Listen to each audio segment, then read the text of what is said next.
So would you be using a split screen view in this? I know you did that on one interview I looked at. Yes, yeah, that's exactly how I do it. Okay, my guest is James Perloff. At last, excellent. And James, you're the author. I just lost the bio here, but I know your bio. You're the author of some very important books that have had a major impact on our society, particularly Shadows of Power, which is one of my favorites, and Tornado in a Junkyard, which inspired me to write a book about Darwin as well, called The Apostles of Evolution. And I really appreciate your work. It's really an honor to have you on with me today, James. Oh, thank you. Thank you very much. First time I've been on your podcast, so thank you. You're welcome. Obviously we're in the middle of this unprecedented pandemic right now. I know there have been pandemics historically, but not in anyone's memory. I mean, there's a lot of reference to the pandemic of 1917. I know that was a problem. My great-grandfather died of that pandemic. But yet here we are in a situation where we have people in power, people in the places of influence who might not, have our best interests at heart, who might have their own agendas. So first of all, please talk a little bit about the realities in your research around the pandemic itself. What are we looking at here? Well, the first thing that I look at, I've written a blog post on this that find myself continually updating because more information keeps coming in. It's called COVID-19 Red Pilled. Of course, Red Pill is taken from the movie The Matrix. People swallow the red pill, they get reality. Swallow the blue pill to get an illusion. But I'm finding I'm constantly updating the post because more information, more statistics, more voices are being heard from the scientific community. And what I start out with in the blog post is the lockdown. And I wanted to start with that because the lockdown is the least debatable features of this thing. I mean, people do debate about what's causing the illness, and that there's a lot of theory involved with that, but this is very unhypothetical what's happening to America. So I should mention, by the way, I have been a journalist for 35 years, studying with the New American in 1985. So I've got some insight into the forces that run America behind the scenes and what their motives are. And I've also been a registered nurse since 1975. So I have some basic training in infection control. And I knew right away when they announced these lockdowns that this was not in accord with our historical methods of dealing with pandemics. I mean, you quarantine sick people, but you don't start putting everybody who's healthy in their homes. That's quite novel. So I knew something was up. And I know some people will say, well, you're only an RN, you're not a virologist or something like that. So in my article, I quote virologists and infectious disease specialists, people with PhDs. And I always like to point out that Bill Gates is not qualified in any way medically, yet he seems to be dictating what the global response should be. But that's where I kind of like to start with the human impact of the lockdown itself. Could I just inject briefly here? I think that we haven't seen statistics, and I find it suspicious that they haven't been provided, which indicate exactly who the fatalities are from the COVID-19. And I think that if you piece together what we do know, I think it's almost 50% of them, or 40 to 50%, are people who live in nursing homes, are people who are over 70 years old. And the rest are from doctors I've interviewed, from articles I've read. They're people who have pre-existing conditions, particularly people who are fat, people who are obese. Other conditions include diabetes and high blood pressure. So, having that data really put out there comprehensively, if we could know that, might indicate a different treatment. For example, we could shelter people who are vulnerable to this disease and put our efforts into protecting them until the thing passes, which they're not doing, by the way, because nursing homes have been hit heavily, and that's a disgrace. But, yes, while protecting them and putting all the efforts there, the rest of us could get out and function normally. And in fact, I believe that's what they're doing in Sweden. Right. Mm-hmm. Also in Taiwan, where my wife is originally from, they're not in lockdown. Their schools are open, their businesses are open. And I saw a stat yesterday that their death rate is 0.3 people per million, so they're not having a problem. Right. They don't need a lockdown in Taiwan, and they're of course not that far from China. But just to back up what you were saying, um, one of the experts I quote, we're talking about the disease coming from other sources.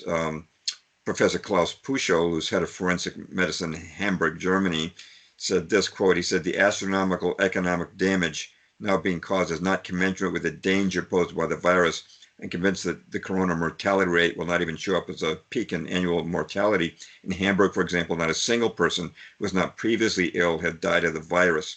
All those we have examined so far had cancer, a chronic lung disease, were heavy smokers, or as you mentioned, Charles, severely obese, suffered from diabetes or had cardiovascular disease. The virus was the straw that broke the camel's back, so to speak. COVID-19 is a fatal disease only in exceptional cases, but in most cases is a predominantly harmless infection," end quote. And there's one other thing, speaking to what you were talking about not quarantining the rest of us. Professor Newt Witkowski, in my article, his interview is too long to embed, but it's 41 minutes long, but I linked to it. He's a 35-year epidemiologist. Those are the guys who study epidemics. And he says that what Dr. Fauci, who's heading up our response, is doing is the exact wrong thing with this lockdown. He says that by locking down the public, we prevent herd immunity. Children don't die from this. Teenagers don't die from it. There's no reason they can't be going to school. Yes, they might get infected. They might get a cold-like symptoms. Most people just get moderate symptoms from COVID-19. Let them get herd immunity. He says if you don't do that, you're going to get a resurgence in the fall when the flu season comes again. And he says that we're actually doing the exact opposite of what we should be doing. But the economic impact worldwide is going to be disastrous. Absolutely. And that gets to possibly the origins of the virus itself. Do you have any data on that, James? Well, yeah, we're a little ahead of where I was going to go, but there's several theories, and I concentrated on two of the major ones besides the mainstream media theory. The mainstream media theory is that this is a naturally occurring mutation of the coronavirus, which is a virus we've been studying in humans since the 1960s, which is a cause of the common cold. Mm-hmm. And SARS was a form of coronavirus. And they say it's a naturally occurring mutation, and it probably originated from people eating something like bat soup in the Wuhan seafood market. That's kind of the common mainstream story. But there's other views on this, and one is that this is a type of bioweapon. There's a lot of very respectable people who are saying this.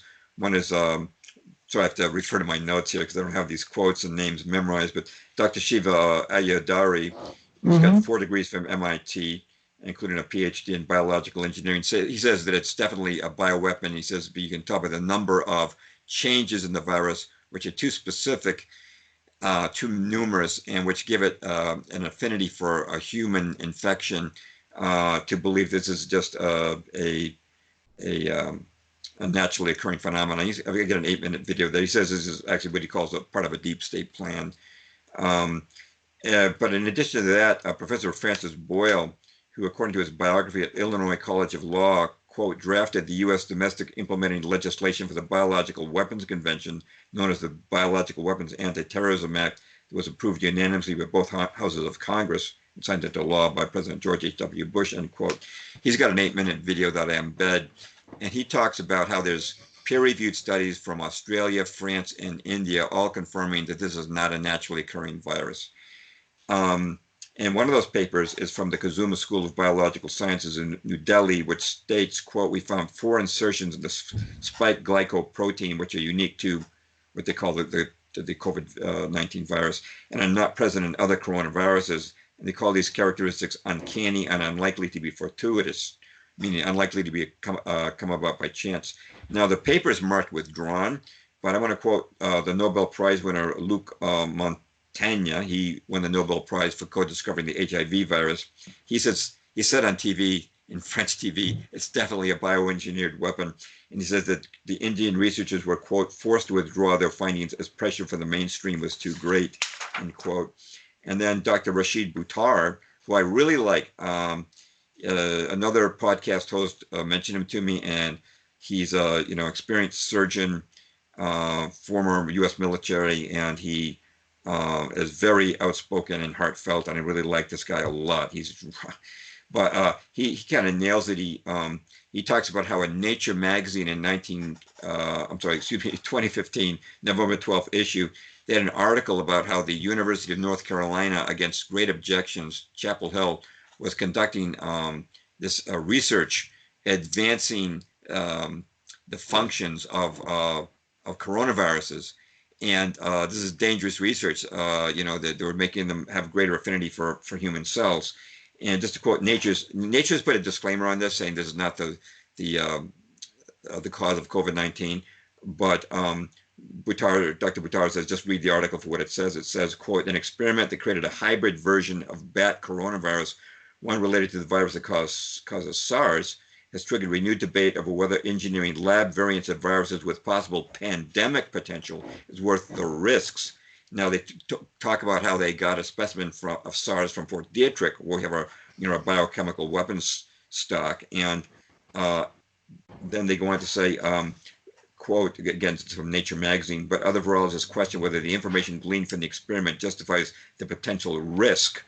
Although the extent of any risk is difficult to assess, Simon Wayne Hobson, a virologist at the Pasteur Institute, points out that the research has created a novel virus that grows remarkably well in human cells. If the virus escaped, nobody could project a trajectory, he says. That's from Nature magazine. Now, the magazine also talks about the fact that the U.S. government actually banned this type of research of developing these viruses. And but an exception was made for this Chapel Hill, North Carolina experiment by the NIH, which was run by Dr. Fauci. And so Robert F. Kennedy Jr., the nephew of President John F. Kennedy, is taking this up on social media. And he writes, quote, media darling Anthony Fauci, who funded the risky lab experiment to create a novel coronavirus from Chinese bats, now joins the official narrative that the pandemic began in China. And then just to add one more, Newsweek magazine has now jumped on and pointed out that Dr. Fauci actually funded the level 4 bioweapons lab in Wuhan, China, that was continued to work on this, which was 5 years ago originally. This is the end, quoting Newsweek, April 29th, just within the past week. It says, quote, just last year, the National Institute for Allergy and Infectious Diseases, the organization led by Dr. Fauci, funded scientists at the Wuhan Institute of Virology and other institutions for work on gain-of-function research on bat coronaviruses. In 2019, with the backing of NIAID, the National Institutes of Health committed $3.7 million over 6 years for research that included gain-of-function work. The program followed another $3.7 million 5-year project for collecting and studying bat coronaviruses, which ended in 2019, bringing the total to $7.4 million. Many scientists have criticized gain-of-function research, which involves manipulating viruses in the lab to explore their potential for infecting humans, because it creates a risk of starting a pandemic from accidental release, end quote Newsweek, which goes on to say that Dr. Fauci would not answer their inquiries or declined to answer their inquiries about this. So that's one view, that this is a bioweapon. I think that there's some reasonable PhDs and quotes in there and evidence that points towards this. And also, I think it's come out that Dr. Fauci has somewhat of a checkered past, going back to his heading up a committee that was investigating the AIDS epidemic in the 1980s, where he spearheaded the introduction of this AZT drug, which ended up killing more people with AIDS than the AIDS disease itself. And yet here we are with him being promoted as the authoritative figure in this pandemic response, and he has the president's ear. And yet we have, and the scenario, which we don't know, it could be very, very serious if it is a manufactured virus. But whether or not it is, what we have is a digest of panicky, shrill-sounding news with massive projections of terrifying figures and images, and I think that I take a very suspicious eye to all of that, because as you've talked about, the politics of panic is such that it creates an atmosphere and a groundwork for some very, very serious and possibly damaging changes to our constitutional system and opens up the door for many of us, not you and I, but a lot of people being willing to surrender assumed liberties in exchange for alleged safety.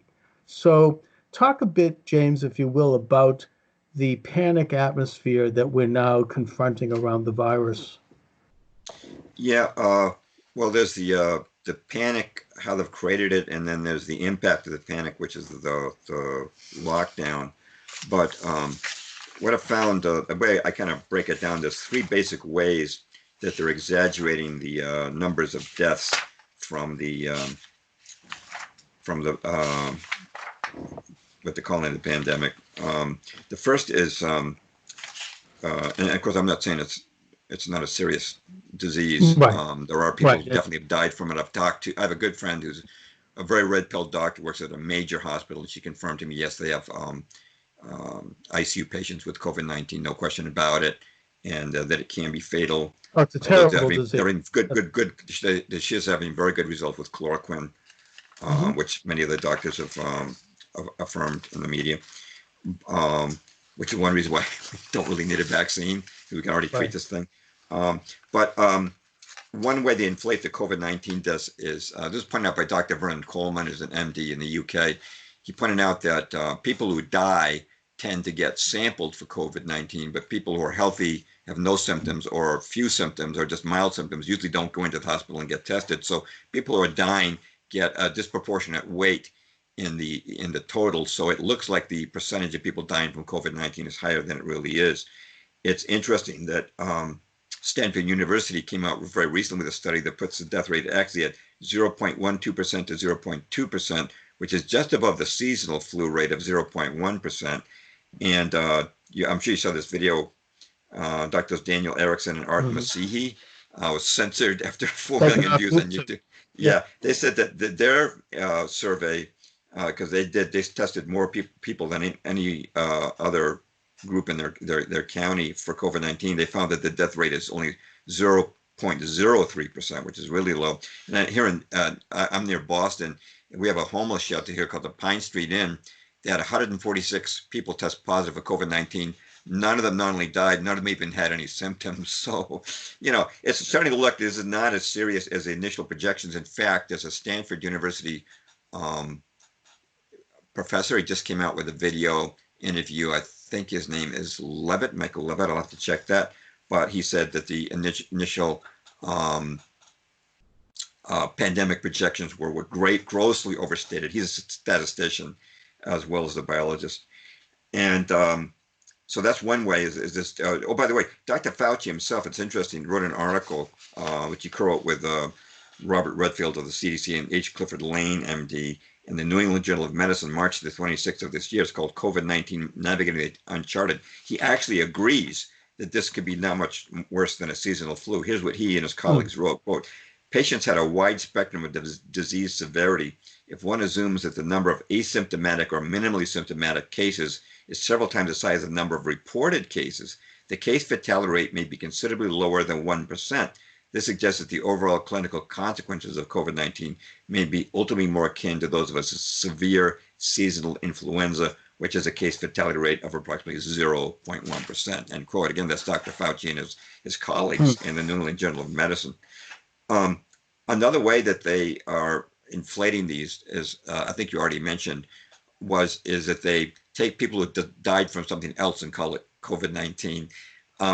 Italy had reported a 10% death, approximately 10% death rate, but now the Italian government has clarified that 99% of those reported as COVID-19 deaths actually had some other morbidity. They had the lung disease, the diabetes, the obesity, the heart disease, the cancer, and that's what they're dying from. They said that only 1% were dying from COVID itself, and that really puts it, or less than 1%, in fact.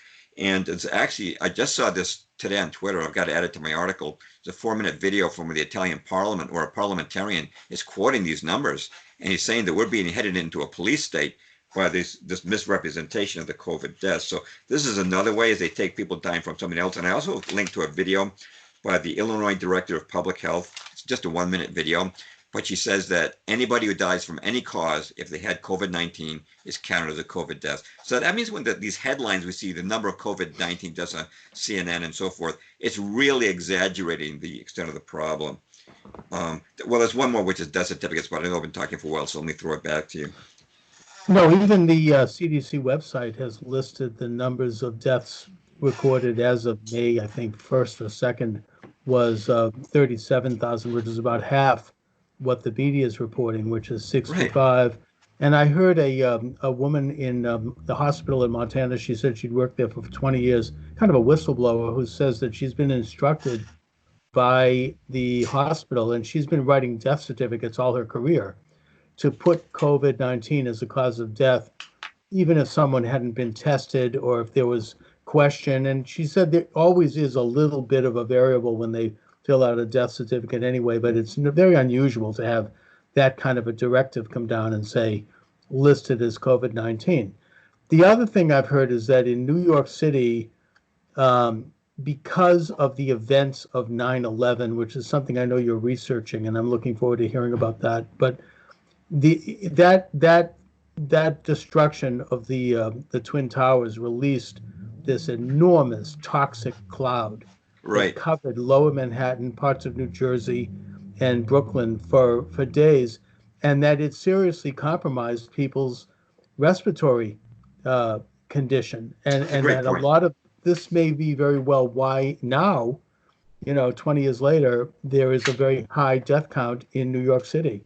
Because because it is a respiratory disease, and I think most of the people who die from COVID have respiratory problems. It gets into the lungs. So, if we had a genuinely dispassionate and honest examination of this thing, maybe we'd get a better handle on it, which brings me to my question for you, James.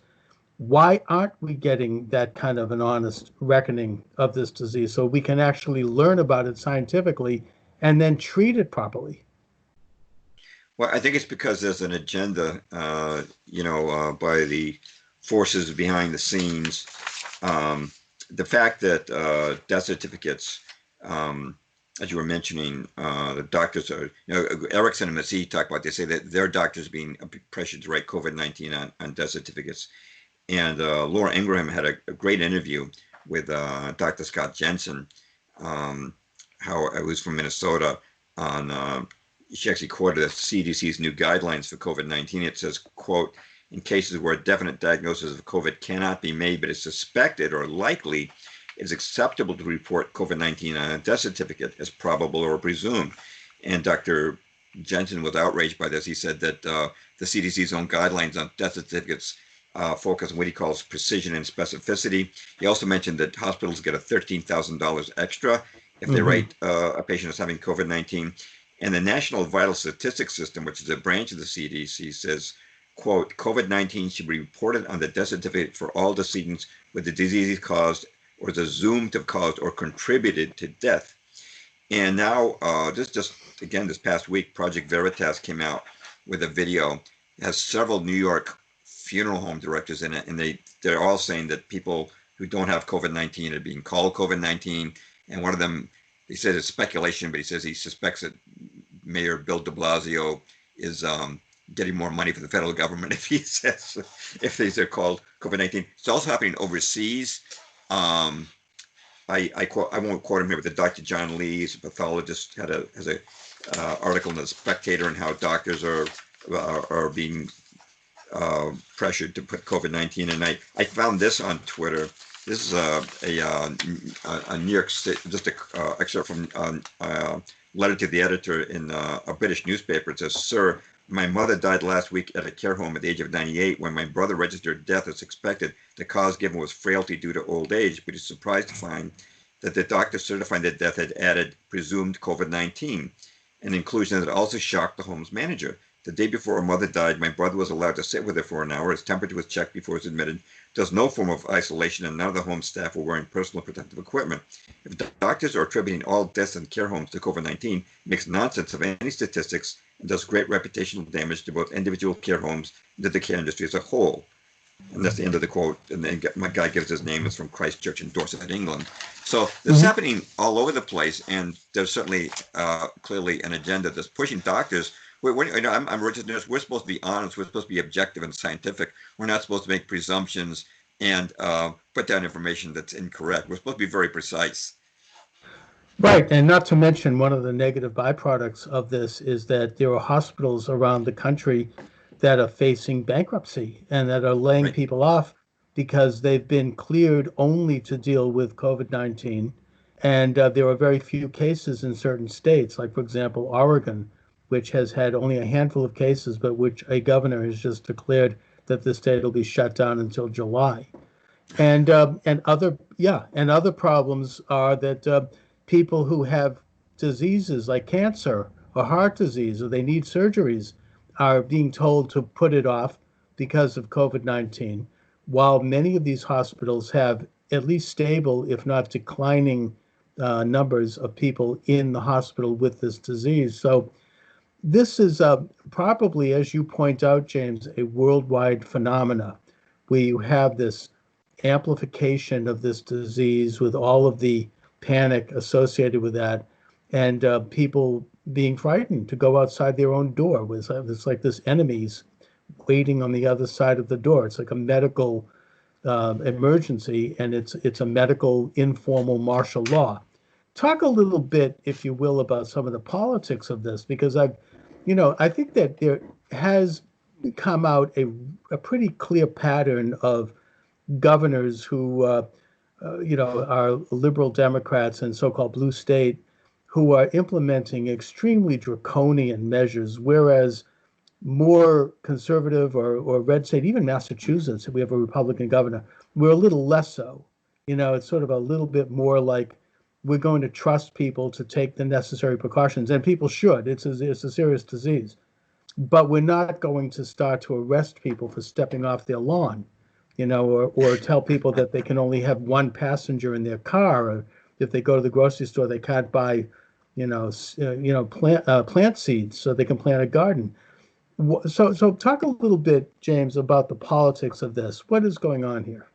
Yeah, one thing is that the lockdown is bankrupting the world. There are last week the official unemployment numbers, the new unemployed with up to 30 million. I'm sure it's higher than that. I don't think the numbers came out this week yet as we're recording this, but it's going to be up over 30 million. And plus, that doesn't even represent the true number because there are people who can't even get through the unemployment analysis. Sometimes they're so swamped. Plus, we have to remember when we talk about 30 million, that doesn't include the spouses and the families that are represented by that. Another thing is that a survey before the lockdown showed that 49% of Americans live paycheck to paycheck. Somebody, actually on a podcast the other day, they heard it was more like 60, but if people live paycheck to paycheck, they don't have a job, then they can't pay their rent or their mortgage, which means they could lose their home. Now, I know that there's going to be pressure put on landlords and banks to ease up, because obviously there's a COVID problem, but hundreds of thousands of businesses, I saw an estimate today that 43% may not reopen due to, they have to keep paying rent, they have to keep paying taxes, etc. And a lot of them are just going to shutter their doors forever. That means a lot of these people will not be able to get a job back, and eventually the landlord will say enough's enough, you're going to have to leave, and they're the street. Plus, if you don't have a job, you don't have health insurance. So how can that be healthy for America? If these people are concerned about their health, how can we deal with this? And America, by the way, our own government has no surplus. It's 23 trillion in debt. So it's not like the American government can come to the rescue. They can't raise taxes under these circumstances. So the only thing they can do is go to the Fed, borrow the money, increase our national debt, and then expand the money supply, which will inflate the currency and make prices go up. So there's no good solution there. And the other thing that you were already touching on is the loss of liberty. You mentioned Benjamin Franklin before, said, well, you mentioned the quote, those who would give up essential liberty to purchase a little temporary safety deserve neither liberty nor safety. Just this week, this lady down in Dallas was fined $7,000 and sent to jail because she reopened her hair salon. They're good people. A guy in Colorado was playing t-ball with his daughter. He was handcuffed and arrested in front of her. Mm-hmm. And the church, the Bill of Rights, though, I was looking at the Bill of Rights, and freedom of worship is being nullified. This is the first time I think in world history since Constantine legalized Christianity in the 4th century that the entire world has not been allowed to celebrate Easter, except Right. for a few countries where they make exceptions. But in Greenville, Mississippi, there was a Afro American pastor named Charles Hamilton. He did a pretty viral video. He announced he was going to have a drive-up service, and it's my understanding the drive-up service for Easter was going to observe social distancing, be just cars, people driving by cars. But he had a video of it, like a half a dozen police cars descended on his church. And I understand people were fined if they came to the service, but he says in Greenville, if there's a murder, people they don't see that many police cars coming. And it was also pointed out that just a few hundred feet away from the church, there was a Sonic Burger, which was allowing drive-up customers for burgers. So what does it say about where this is going, along with the right to peaceably assemble? You had mentioned these blue state governors. I think the most famous is Gretchen Whitmer in Michigan. Said you can't even visit your own mother unless you're a caregiver. I mean, and these healthy people can't go visit healthy people. It's getting insane.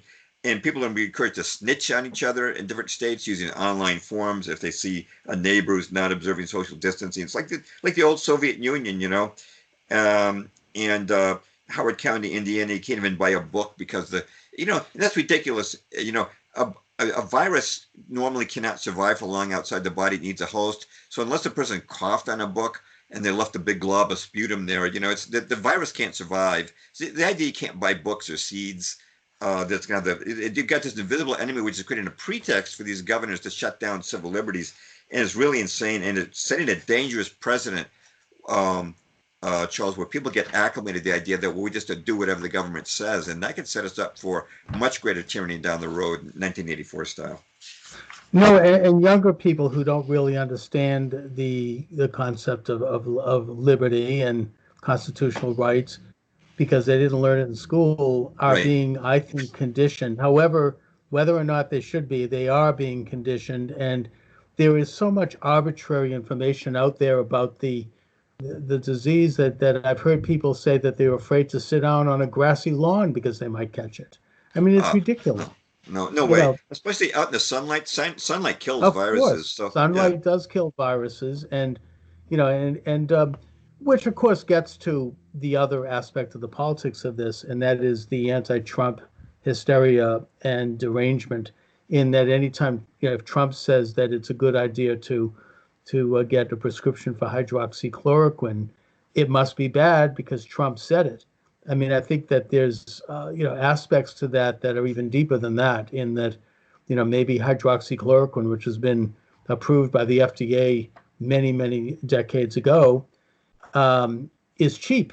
It costs $20 for like I think a month's supply, and Right. so there might be a little bit of a financial incentive of keeping that discredited because there are more expensive. Big drug companies want to make a buck off this and come out with something that's going to be more profitable. I mean, I don't know that, but it does seem suspicious to me. And when Trump mentions sunlight does kill the virus, then suddenly that's just another example of he's being crazy and this whole movement to discredit him.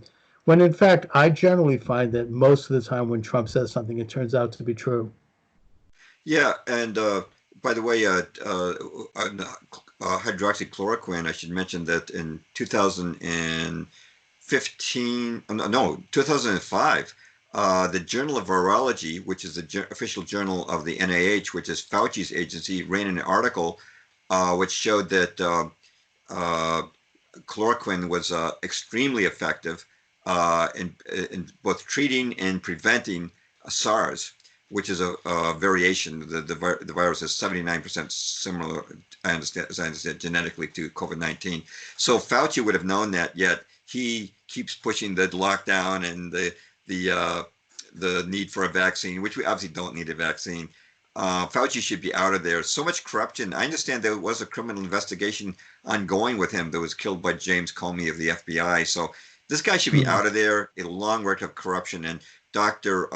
Judy Mikovits, who clashed with Fauci, and she discovered that the virus that was causing chronic fatigue syndrome was being caused by contaminated blood supply, blood transfusions, and vaccines.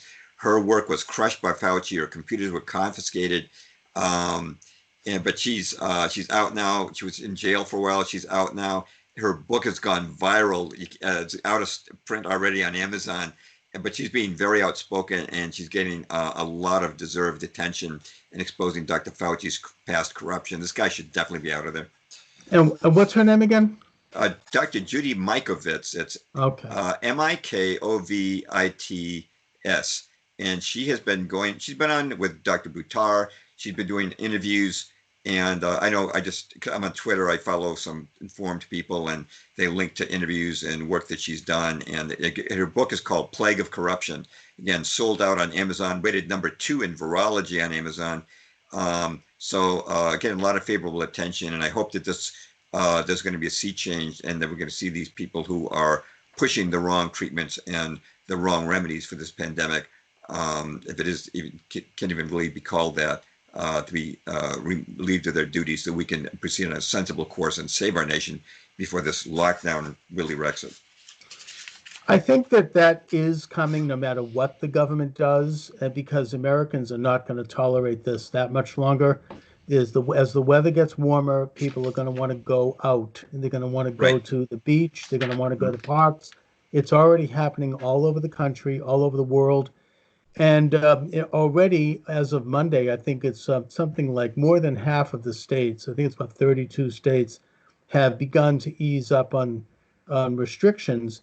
So that tells me that maybe next week, maybe it might take 2 weeks, we're going to find out whether or not there's going to be an uptick in infections. And my sense is that there won't be, because the weather is getting warmer, and that's going to help that.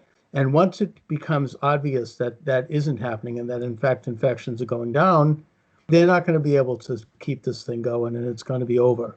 That's my optimistic projection. What do you see, James, as the end game for this, in terms of what these elites and the establishment might try to do to keep the thing going, or what their agenda how it might manifest?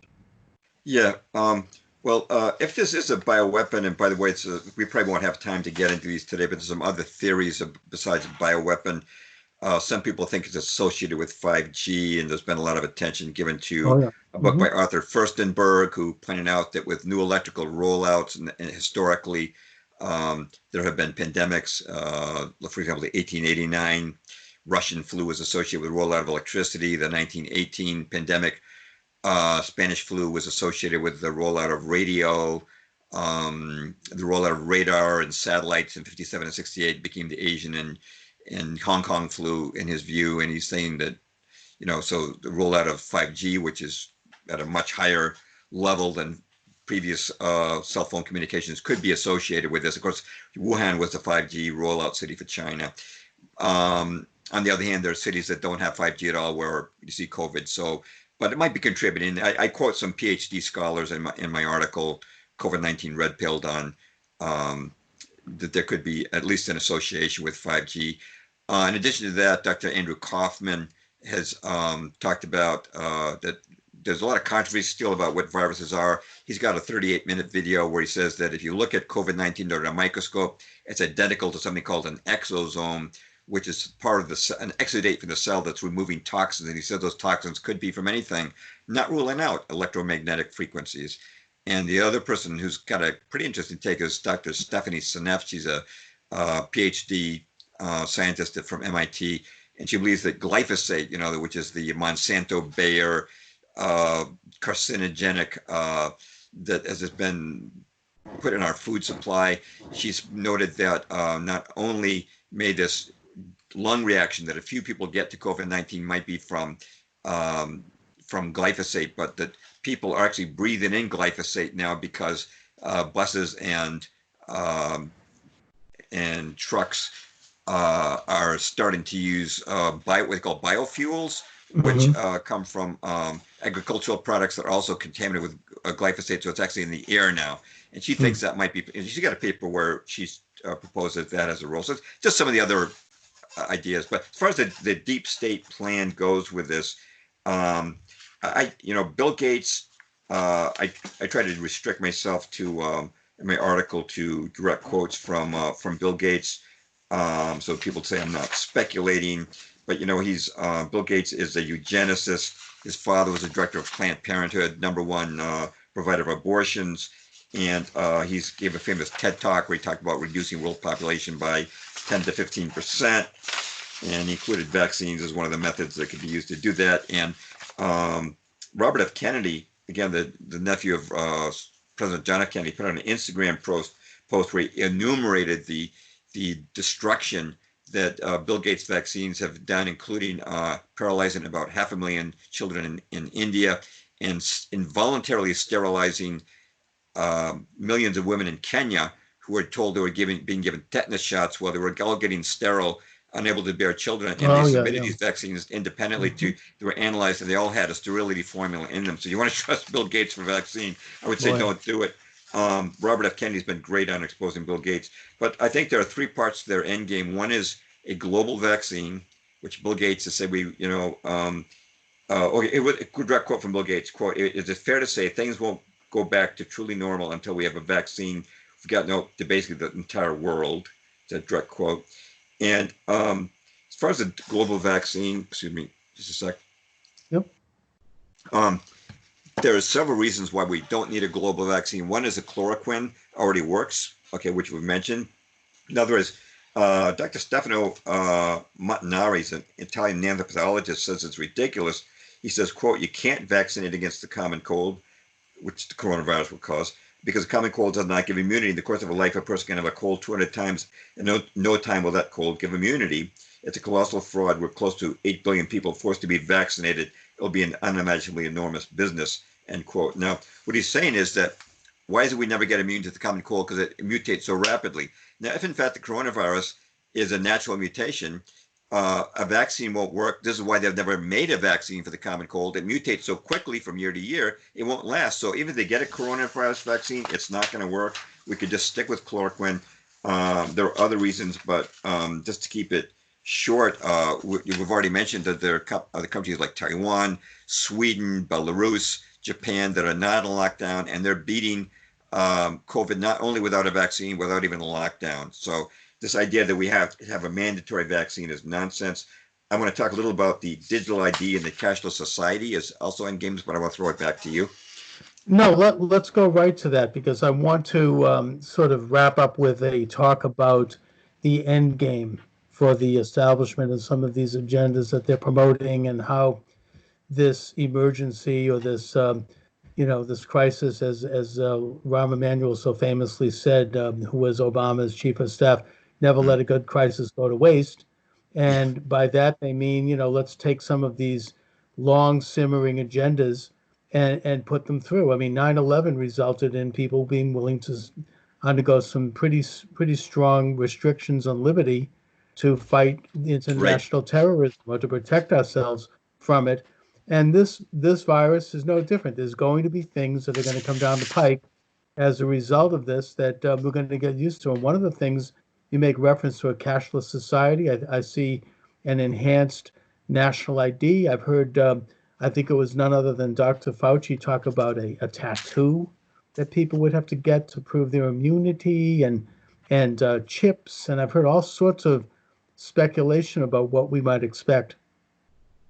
Yes, Dr. Fauci talked about certificates of immunity, and Bill Gates, another direct quote for him, he says eventually we'll have some digital certificates to show who's recovered or been tested recently when we have a vaccine, who has received it. Now, the digital tattoo, when I first heard about that, I thought maybe that's just what they would call a conspiracy theory, but then I found that actually it's happening, it's being developed. And this is a quote from Rice University's Department of Bioengineering, quote, Kevin McHugh, an assistant professor of bioengineering at Rice since the summer and a team at his previous institution, MIT, report in a cover story in Science Translational Medicine on the development of quantum dot tags that fluoresce with information after they're injected as part of a vaccination. The tags are incorporated into an array of sugar-based microneedles on a patch. When the needles dissolve in about 2 minutes, they deliver the vaccine and leave the pattern of tags just under the skin, where they become something like a barcode tattoo. Instead of ink, This highly specific medical record consists of copper-based quantum dots embedded in biocompatible micron-scale capsules. Their near-infrared dye is invisible, but the pattern they set can be read and interpreted by a customized smartphone. The Bill and Melinda Gates Foundation came to us and said, hey, we have a real problem knowing who's been vaccinated, said McHugh, who was recruited to join Rice with funding for the Cancer Prevention and Research Institute of Texas. So there you've got it. At the behest of the Gates Foundation, Rice University Department of Bioengineering developing a digital tattoo to show if a person has been vaccinated, which kind of, it segues over to the ID 2020 Alliance, which Bill Gates wants everybody to have a digital ID. And if you go to the website for the ID 2020 Alliance, which wants this universal digital ID, which I imagine would be a microchip, they've got the Microsoft logo right there on their homepage. And what I'm thinking is that because this social distancing and lockdown is preventing herd immunity, come the next flu season, we might see a comeback of COVID-19. Maybe 5G will be turned on and even enhance it. And then they'll say, we've got to have another lockdown. Of course, the American people would say, we can't afford another lockdown. We can't survive it. So they'll say, no problem. Just get the vaccine. It's now been developed. And you just get, this digital tattoo. Then you can go out and work. And that really brings you to the, to what the book of Revelation says about the mark of the beast, where it says that no one could buy or sell unless they've got the mark. I mean, that's really about as close as you can get in reality to that mark. But it also brings the digital society, cashless society. I was talking to someone who works on a military base, and he said that they won't accept cash because it could have COVID-19 on it. Again, pretty ridiculous. But this, you can see where this is headed. They're going to say that COVID-19 could be on cash or on a credit card. Therefore, you have to be chipped, and that way you can pay for everything with your. If you got a digital tattoo, it'll be a small. It validates your vaccination. It'll be a small step to upgrade that to having your financial information, and then you won't be able to travel or buy or sell unless you've got government approval. That's kind of where I see this going, is mandatory vaccination, digital tattoo. Again, Rice University confirms they're developing it, and the cashless society, and that would be a real nightmare for mankind. They could really control you, especially when they got this 5G grid, these tens of thousands of satellites. We're going to be a total surveillance state. And if they chip us and can know where we're going, I mean, where does freedom?